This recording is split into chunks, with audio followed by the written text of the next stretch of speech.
الحمد لله الذي فضل سيدنا ومولانا محمدا صلى الله تعالى عليه وسلم على العالمين جميعا وأقامه يوم القيامة للمذنبين المتلوثين الخطائين الهالكين شفيعا فصلى الله تعالى عليه وعلى كل من هو محبوب ومرضي لديه صلاة تبقى وتدوم بدوام الملك الحي القيوم ونشهد أن لا إله إلا الله وحده لا شريك له ونشهد أن سيدنا ومولانا محمدا عبده ورسوله أما بعد فأعوذ بالله من الشيطان الرجيم بسم الله الرحمن الرحيم وما خلقت الجن والإنس إلا ليعبدون صدق اللہ العلی العظیم۔ امیر سنی دعوت اسلامی حضرت مولانا شاکر نوری رضوی مد ظلہ العالی، امارات کے مفتی اعظم حضرت علامہ مفتی عباس صاحب قبلہ مد ظلہ العالی، علماء باوقار، عزیزان ملت اسلامیہ، قابل احترام بزرگوں، عزیز بچوں، بہنوں اور بیٹیوں، آئیے ہم اور آپ انتہائی احترام و عقیدت کے ساتھ اپنے اور ساری کائنات کے مرکز عقیدت آقائے دو جہاں حضور رحمت عالم تاجدار مدینہ سرور کائنات محمد الرسول اللہ ارواحنا فدا صلی اللہ علیہ وسلم کی بارگاہ بیکس پناہ میں درود پاک کی نظریں پیش کر لیں۔ اللہم صلی علی سیدنا مولانا محمد معدن الجود والکرم وآلہ الکرام اجمعین۔ میں گزشتہ سال بھی حاضر ہوا تھا اور آج بھی حاضر ہوں۔ مجھے بڑی خوشی ہے کہ دبئی کی سرزمین پر یہ عظیم الشان اجتماع عاشقان رسول کا اس بات کا اعلامیہ ہے کہ ذرا نم ہو تو یہ مٹی بڑی زرخیز ہے ساقی۔ اتنی سردی میں جو آپ کے لیے بہت ہی یقیناً، میرے لیے تو نہیں، آپ کا انتہائی جم کے بیٹھا رہنا، بھیگی ہوئی پلکوں سے خطاب کو سننا، جذبات کی فراوانی کے ساتھ ذکر رسول کو سماعت کرنا، یہ ساری باتیں اس تعلق خاطر کی گواہ ہیں جو آپ کو اپنے رسول سے ہے۔ پلکوں پہ نمی میری مولانا عباس صاحب کے لیے، پلکوں پہ نمی میری تاریخ رشتوں کی، آنکھوں میں لرزتی ہے صرف ان کی شناسائی۔ دبئی کی سرزمین فنون لطیفہ کی سرزمین بن گئی ہے۔ دنیا بھر کے فنون کثیفہ یہاں پائے جاتے ہیں، بڑے بڑے مشاعرے ہوتے ہیں، بڑے بڑے کھیل ہوتے ہیں، پوری دنیا کے لوگ یہاں آتے ہیں۔ ایسے ماحول میں جبکہ لذت نگاہو قلب کے لیے یہاں بہت سے وسائل فراہم ہیں، آپ کا پیغمبر اعظم کی بارگاہ میں اس قدر مؤدب ہو کے آنا اس بات کی دلیل ہے کہ یہاں ایک انقلاب کروٹ لے رہا ہے، اور انشاءاللہ کل کا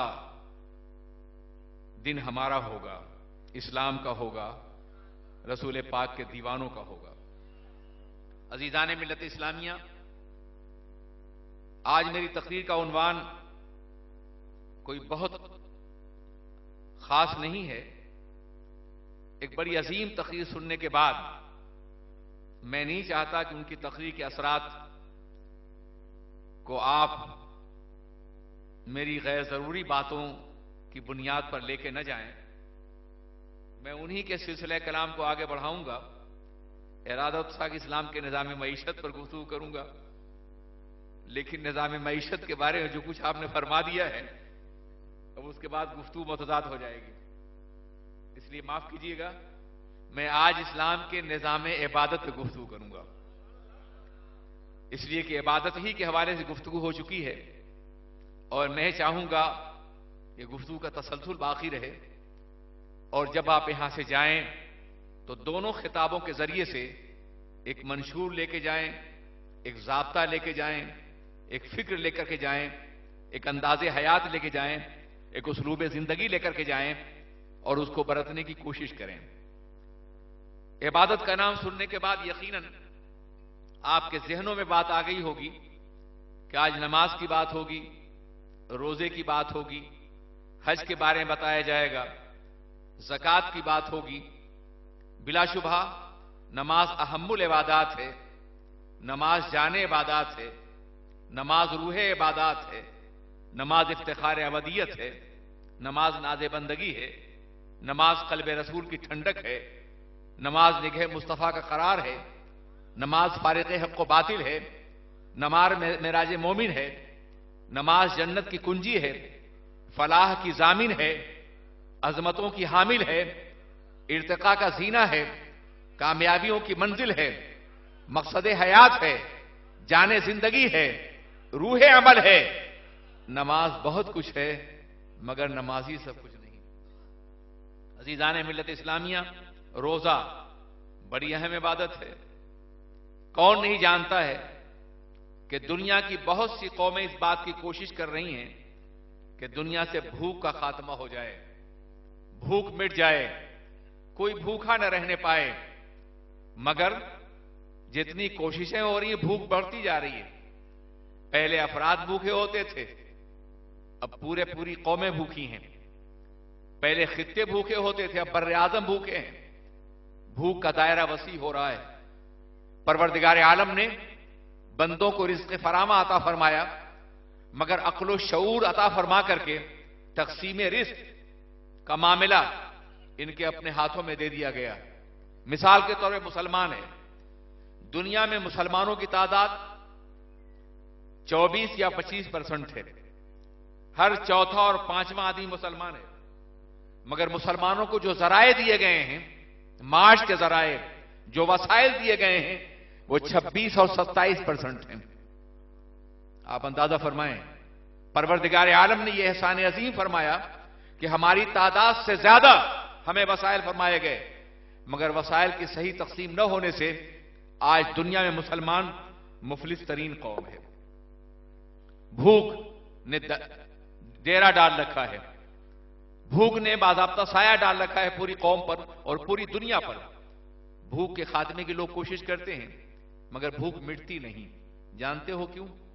اس لیے کہ جو لوگ بھوک کا علاج کرنے کے لیے نکلتے ہیں وہ خود نہیں جانتے کہ بھوک کیا ہے، کبھی بھوک کا تجربہ نہیں ہے، کبھی بھوک کا ایکسپیرینس انہوں نے نہیں کیا ہے۔ وہ آسودہ لوگ ہیں، وہ نہیں جانتے کہ غریب کی بھوک کا عالم کیا ہوتا ہے۔ مگر سال میں ایک مرتبہ، ایک مہینے کا روزہ فرض کیا گیا، غریب بھی بھوکا رہے اور سرمایہ دار بھی بھوکا رہے، اور ایک مہینے میں وہ یہ تجربہ کرے کہ جب ہماری اختیاری بھوک کا یہ عالم ہے تو سال بھر کسی غریب کی اضطراری بھوک کا عالم کیا ہوتا ہوگا۔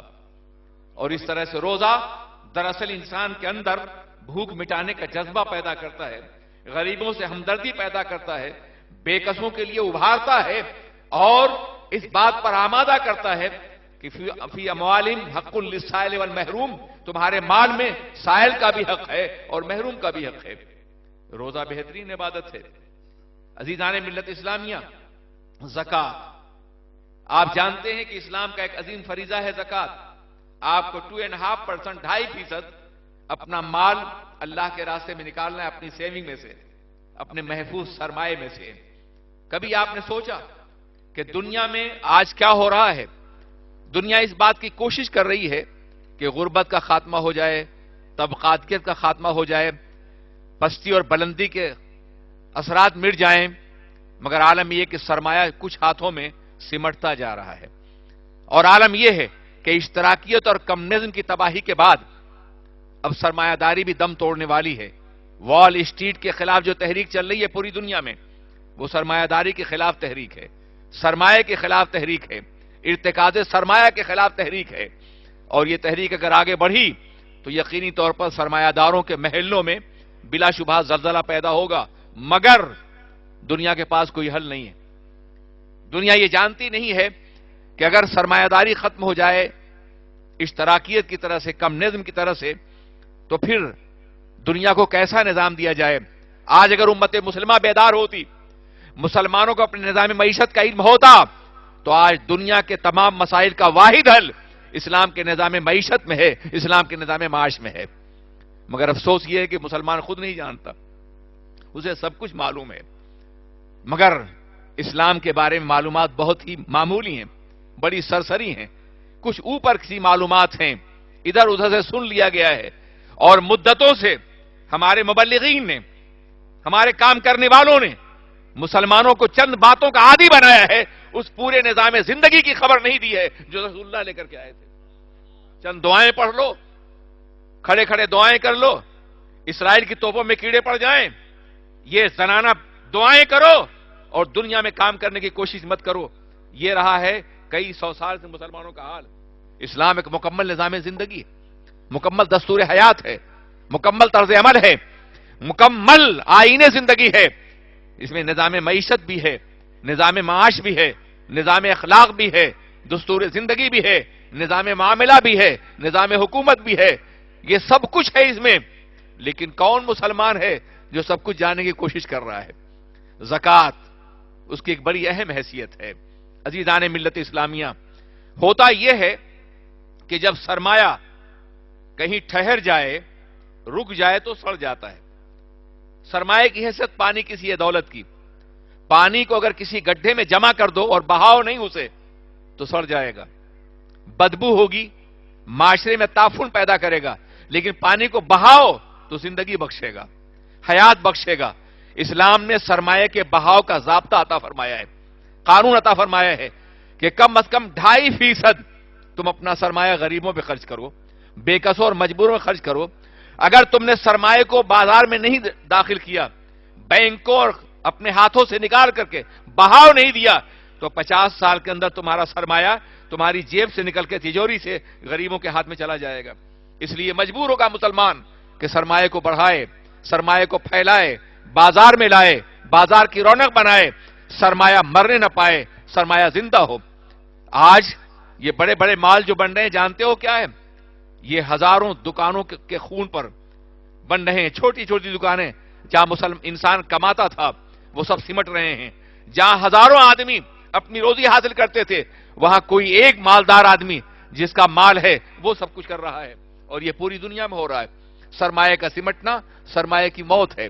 مگر زکوٰۃ کے نظام نے، وراثت کے قانون نے اسلام میں سرمایہ کا بہاؤ دیا ہے۔ اگر تم زکوٰۃ دو گے سرمایہ بہے گا، اگر تم اپنی بیوی بچوں پہ خرچ کرو گے سرمایہ بہے گا۔ مرنے کے بعد تمہاری جائیداد صرف تمہاری بیوی کے ہاتھ میں نہیں جائے گی، بلکہ باپ بھی حقدار ہوگا، ماں بھی حقدار ہوگی، بھائی بھی حقدار ہوگا، بہن بھی حقدار ہوگی، بیٹا بھی حقدار ہوگا، اور اس طرح تمہارا سرمایہ تقسیم ہو کر کے آگے بڑھتا ہوا نظر آئے گا۔ یہ سرمایہ کا قانون ہے اسلام کا۔ زکوٰۃ اس میں بڑی اہمیت رکھتی ہے۔ حج، کون نہیں جانتا ہے کہ حج بہت اہم فریضہ ہے۔ دنیا کی نامعلوم کتنی قومیں جو سوچتی ہیں کہ ہم طبقاتیت کا خاتمہ کر دیں، پستی اور بلندی کو مٹا دیں گے، ہم غربت اور عمارت کو ختم کر دیں گے، ہم دنیا سے ریسزم کو ختم کر دیں گے، مگر کیا ہو رہا ہے؟ ریسزم بڑھ رہا ہے، طبقاتیت بڑھ رہی ہے، اور عالم یہ ہے کہ طبقوں میں باضابطہ طور پہ فرق پیدا ہو رہا ہے۔ مگر حج ایک ایسا فریضہ ہے جہاں جانے کے بعد انسان کی ساری طبقاتیت ختم ہو جاتی ہے۔ ایک لباس میں، ایک انداز سے، ایک کعبہ مقدسہ کے گرد سرمایہ دار بھی ہے اور غریب بھی ہے، امیر بھی ہے اور مجبور بھی ہے، کالا بھی ہے اور گورا بھی ہے، عربی بھی ہے اور اجمی بھی ہے۔ یہ سب آدم کی اولاد بن کر کے وہاں متحد بھی نظر آتے ہیں اور متفق بھی نظر آتے ہیں۔ اس لیے حج بھی بہت اہم فرض ہے۔ روزہ، زکوٰۃ، نماز، حج، یہ بڑے اہم فرائض ہیں، ارکان اسلام ہی ہے۔ مگر یاد رکھو، اسلام کا نظام عبادت انہی کے اندر محدود نہیں ہے، بلکہ مرد مومن کا میدان زندگی میں اٹھنے والا ہر قدم عبادت ہے۔ مومن چلتا ہے تو عبادت ہوتی ہے، مومن بیٹھتا ہے تو عبادت ہوتی ہے، مومن سر جھکاتا ہے تو عبادت ہوتی ہے، مومن سر اٹھاتا ہے تو عبادت ہوتی ہے، مومن بولتا ہے تو عبادت ہوتی ہے، تبسم ریز ہوتا ہے تو عبادت ہوتی ہے، تجارت کرتا ہے تو عبادت ہوتی ہے، کاروبار کرتا ہے تو عبادت ہوتی ہے، اسلام کے نقطہ نظر سے اگر وہ زمینداری کرتا ہے تو عبادت ہوتی ہے، فنون لطیفہ سے کام لیتا ہے عبادت ہوتی ہے، ہاتھ سے محنت کرتا ہے تو عبادت ہوتی ہے۔ یہ پورا کا پورا نظام عبادت ہے، اور جب تک ہم عبادت کے اس عالمی تصور کو، ہمگیر کے تصور کو نہیں سمجھیں گے، اس وقت تک ہم بہت محدود مسلمان ہوں گے۔ دنیا میں آگے بڑھنے کے لیے وہ سارے امکانات بند ہو جائیں گے جو یقینی طور پر ہمارے لیے ضروری ہیں۔ میرے عزیز ساتھیوں، اسلام کا نظام عبادت آپ اندازہ فرمائیں، اللہ کے رسول علیہ الصلوۃ والسلام نے فرمایا الدنیا سجن للمؤمن وجنت للکافر، دنیا مومن کے لیے قید خانہ ہے اور غیر مومن کے لیے جنت ہے۔ بعض یاز پسند ذہنوں نے اس کا یہ مفہوم سمجھا کہ دنیا مومن کے لیے مصیبتوں کا گھر ہے اور کافر کے لیے راحتوں کا گھر ہے۔ اگر یہ ہوتا تو قرآن پاک کی اس آیت کا کیا مفہوم ہوتا؟ وَأَنْتُمُ الْعَالَوْنَ إِن كُنْتُم مُؤْمِنِينَ، تم ہی سربلند ہو اگر تم مومن ہو۔ إِنَّ الْأَرْضَ يَرِثُهَا عِبَادِيَ الصَّالِحُونَ، زمین کی ملکیت میرے نیک بندوں کی ہے۔ ظاہر ہے کہ اللہ کے رسول نے فرمایا دنیا مومن کے لیے قید خانہ ہے۔ آپ نے قیدی کو دیکھا ہوگا، قید خانے کی زندگی کی چاروں طرف، قیدی کی زندگی کی چاروں طرف قید خانے کی اونچی اونچی دیواریں ہوتی ہیں، قیدی کے ہاتھوں میں قید خانے کی زنجیریں ہوتی ہیں، قیدی کے پیروں میں قید خانے کی بیڑیاں ہوتی ہیں، قیدی کے جسم میں قید خانے کا لباس ہوتا ہے، قیدی کے شکم میں قید خانے کی غذا ہوتی ہے۔ آپ بھی قیدی ہیں، ہم بھی قیدی ہیں، مگر حالات زمانہ کے نہیں، مگر رسول اللہ کے نظام کے قیدی ہیں، ان کے آئین کرم کے قیدی ہیں۔ ہماری زندگی میں ہمارے ہاتھوں پہ ان کے سنت کی زنجیریں ہیں، ہمارے پیروں میں ان کے نظام کی زنجیریں ہیں، اور ہمارے جسم پر ان کا پسندیدہ لباس ہے، اور ہمارے شکم میں ان کی جائز فرمودہ غذا ہے۔ اب آپ کو اختیار ہے، دنیا کی قید قبول کر لیں تو جنت میں آزاد ہوں گے، یہاں آزاد ہوں گے تو وہاں قیدی بنا دیے جائیں گے۔ عزیزان ملت اسلامیہ، لفظ قید سے کہیں دھوکہ مت کھائیے گا کہ اسلام مجبوریوں کی تعلیم دیتا ہے، اسلام جکڑ دیتا ہے، اسلام بے بس بنا دیتا ہے، جیسا کہ بعض کمیونسٹوں نے کہا تھا، بعض آزاد پسند ذہنوں نے کہا تھا، بعض ملحدین نے کہا ہے، بعض مستشرقین نے کہا ہے کہ اسلام تو دراصل انسان کو بے بس بنا دیتا ہے، اس کی توانائیوں کو توڑ دیتا ہے، اس کے بازوؤں کو شل کر دیتا ہے، میدان زندگی میں آگے بڑھنے سے روکتا ہے۔ ایسا نہیں ہے۔ جب کسی لفظ کا انتساب نبی کی طرف کیا جائے تو لفظ کا مقدر بدل جاتا ہے، لفظ کا نصیبہ بدل جاتا ہے، لفظ کی حیثیت بدل جاتی ہے۔ دیکھیے میں سمجھاؤں، ایک لفظ ہے دیوانہ۔ دنیا کا دیوانہ چلا کرتا ہے تو دنیا والے اسے پتھر مارا کرتے ہیں، راستہ بھول جایا کرتا ہے، منزل ناشنا ہوتا ہے، کوئی منزل نہیں ہوتی اس کی، کوئی مقصد نہیں ہوتا ہے، یوں ہی گھومتا رہتا ہے، پتھر کھاتا رہتا ہے۔ دنیا کا دیوانہ چلا کرتا ہے تو منزل بھول جاتا ہے، راستہ بھول جاتا ہے، لیکن رسول اللہ کا دیوانہ چلا کرتا ہے تو جب بیٹھ جاتا ہے منزل بن جایا کرتی ہے، جن راہوں سے گزر جاتا ہے وہ راہیں شاہراہ حیات بن جاتی ہیں۔ دنیا کا دیوانہ چلا کرتا ہے تو دنیا والے پتھر مارا کرتے ہیں، مگر رسول اللہ کا دیوانہ چلا کرتا ہے تو حوادثات زمانہ کترا جایا کرتے ہیں۔ دیوانگان عشق محمد کو دیکھ کر گھبرا گئی ہے گردش دوراں، کبھی کبھی گردن میں ہار ڈالے ہیں ماہ و نجوم نے، گزرا ہے ان حدوں سے مسلمہ کبھی کبھی۔ اسی طرح سے لفظ قید بھی ہے۔ دنیا کا قیدی وہ ہوتا ہے جو مجبور ہوتا ہے، مقید ہوتا ہے، مگر رسول اللہ کا قیدی وہ ہوتا ہے جو بے پناہ آزاد ہوتا ہے، اتنا آزاد ہوتا ہے کہ اس کی آزادی کا تصور آپ نہیں کر سکتے ہیں۔ دیکھیے نا، جب تک ہم نے رسول پاک کا کلمہ نہیں پڑھا تھا، جب تک امت مسلمہ ان کے دامن کرم سے وابستہ نہیں ہوئی تھی، اس وقت تک ہمارا عالم کیا تھا، انسانوں کا حال کیا تھا؟ لوگ شجر و حجر کو سجدہ کر رہے تھے، شمس و قمر کو سجدہ کر رہے تھے، اڑتی ہوئی توانائیوں کو سجدہ کر رہے تھے، دریا کی موجوں کو سجدہ کر رہے تھے، ڈوبتے ہوئے سورج کو سجدہ کر رہے تھے، نکلتے ہوئے چاند کو سجدہ کر رہے تھے، ستاروں کی تابندگی کو سجدہ کر رہے تھے، کہکشاں کے نظام کو سجدہ کر رہے تھے، خوف کو سجدہ کر رہے تھے، لالچ کو سجدہ کر رہے تھے، اقتدار کو سجدہ کر رہے تھے، نفس کو سجدہ کر رہے تھے، حسن کو سجدہ کر رہے تھے، بدصورتی کو سجدہ کر رہے تھے۔ ایک مجبور پیشانی تھی اور لاکھوں مراکز سجدہ تھے، مگر قربان جائیے، جب سے رسول اللہ نے ہمیں اللہ کے سجدے کا پابند بنایا ہے، اب دنیا کی کوئی طاقت ہم سے سجدہ نہیں مانگ سکتی ہے۔ وہ ایک سجدہ جسے تو گراں سمجھتا ہے، وہ ایک سجدہ جسے تو گراں سمجھتا ہے، 1000 سجدوں سے دیتا ہے آدمی کو نجات۔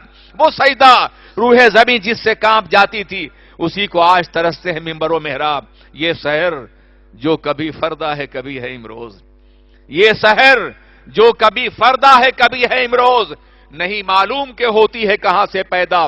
وہ سحر جس سے لرزتا ہے شبستان وجود، ہوتی ہے بندے مومن کی اذان سے پیدا۔